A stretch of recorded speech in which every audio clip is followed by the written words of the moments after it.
उद्धव ठाकरे यांच्या गाड्या आहेत त्या इन्सुली चेक नाक्यावर चेक करण्यात आल्या, त्याच्यावरून सुद्धा राजकारण सुरू आहे. सिंधुदुर्गात आल्यानंतर त्यांच्या गाड्या चेक केल्या जातात. माझी स्वतः गाडी 2 वेळा चेक झालेली आहे. प्रशासनाचं ते कामच आहे गाड्या चेक करणं, आणि त्याच्यामुळे अमुक व्यक्तीची गाडी तमुक व्यक्तीची गाडी असा फरक काय निवडणूक यंत्रणा करत नसते. ते सगळ्यांच्याच गाड्या चेक करतात.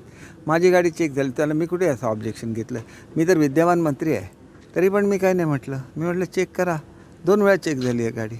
आम्ही नेहमी चेकपोस्टला गाडी थांबवतो, चेक करायला देतो, कारण तो त्यांचा अधिकार आहे. निवडणुकीमध्ये ही काळजी घेतली तरच निरपेक्ष निवडणुका होऊ शकतात. आज उद्धव ठाकरेंनी जी टीका केली सिंधुदुर्गात येऊन तुमच्यावर, त्याला कशा पद्धतीने तुम्ही उत्तर देणार आहात? बघा, ज्या वेळेला सावंतवाडीमध्ये येऊन माझ्याविरुद्ध भाषण केलं जातं त्या वेळेला माझी मतं वाढलेली आहेत आणि आतासुद्धा वाढतील. सिंधुदुर्ग जिल्ह्यामध्ये काम आम्ही सर्व लोक मिळून करतो, याच्या विकासासाठी काम करतो, आणि आमच्यामधले संघर्ष कधी मिटवावे हे सुद्धा आम्हाला माहिती आहे. म्हणून सिंधुदुर्ग जिल्ह्याचा विकास वेगाने चालू आहे.